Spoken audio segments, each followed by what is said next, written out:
Hi everybody! Kate Krause here with the Research Medical Library at the MD Anderson Cancer Center. Today we're going to give you an introduction to using Prisma for systematic reviews. Prisma can be found at prisma-statement.org. Or if you just Google Prisma for systematic reviews, it will be the first result that comes up. It's easy to find. Prisma is designed to help authors improve how they write systematic reviews and meta-analyses. Many journals even require that authors use it. There's a long list of high-impact journals who endorse the use of Prisma. A lot of them, like BMJ, JAMA, Lancet, all of them require authors to use Prisma now. So what is Prisma? It's actually referred to as the Prisma statement.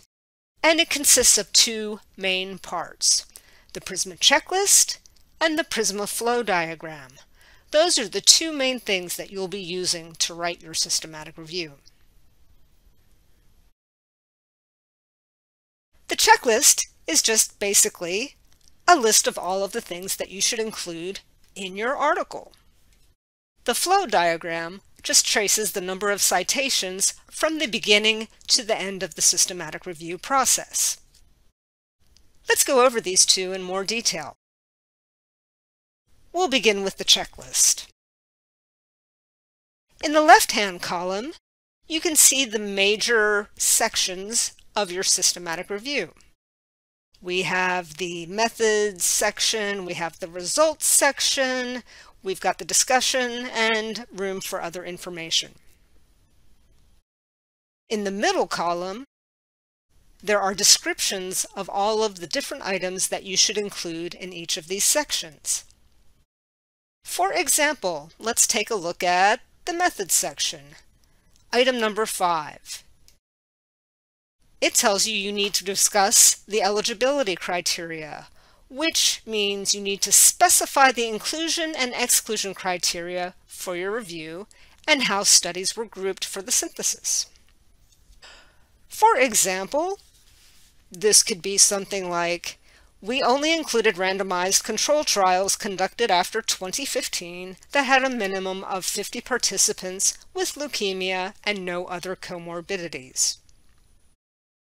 You also need to describe how you grouped your studies, perhaps by studies showing the drug efficacy and then a second group showing the adverse events. These are very short descriptions of the Prisma checklist, so if you don't understand one of the items, you can just go back to the Prisma website and look at the elaboration and explanation section. The Prisma ENE.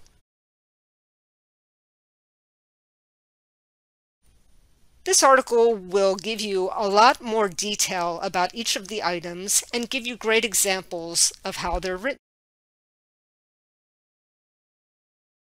One other thing that you should be aware of in the Prisma checklist is the column all the way on the right-hand side that says location where item is reported.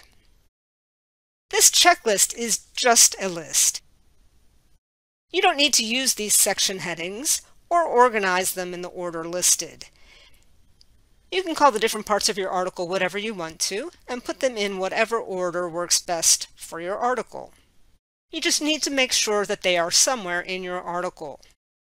This last column on the right-hand side is where you list the page numbers where each of these items can be found.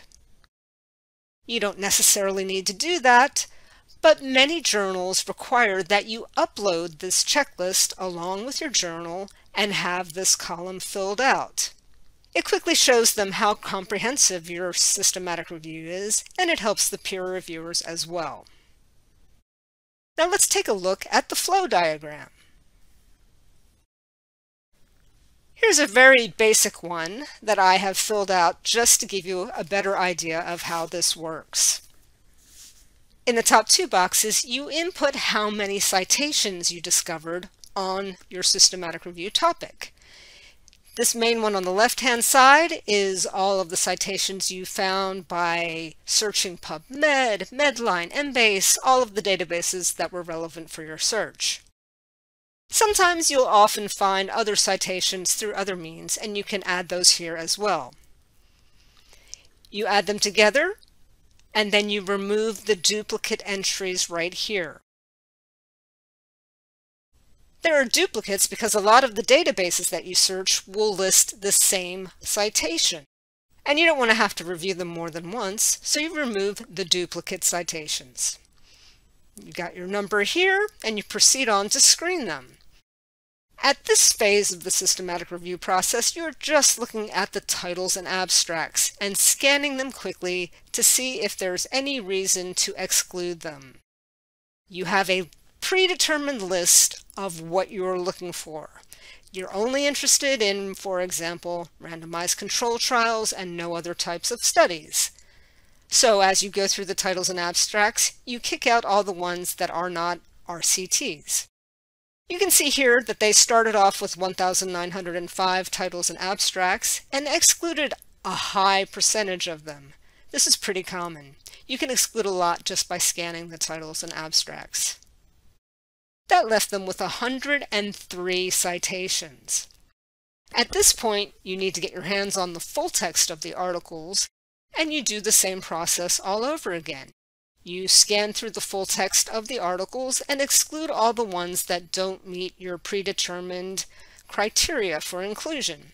For example, here you can see that they excluded 25 articles because they were discussing the wrong patient age range, and they had the wrong time frame, for example.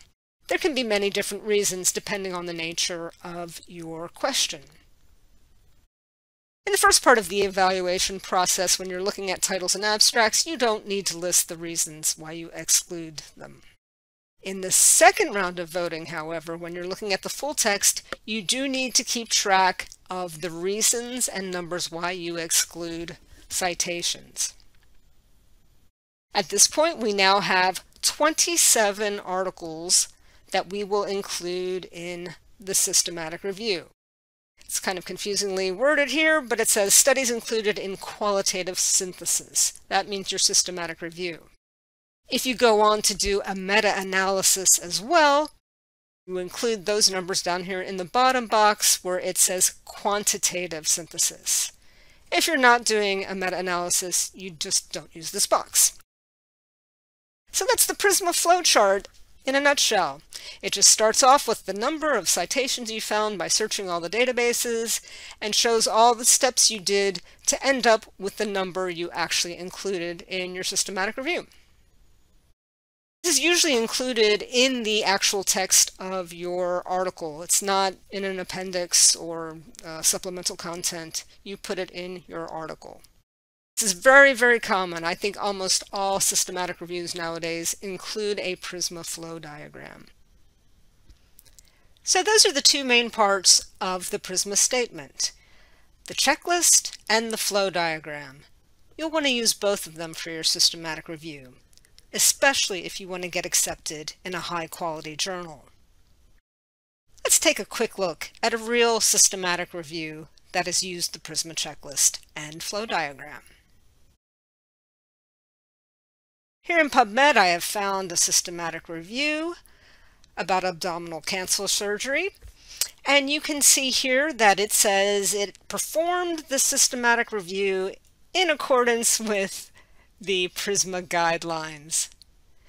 Prisma is not actually a guideline, but it does tell you what you need to include in your article. So a lot of authors think of it as a guideline, and they often report it this way in their article.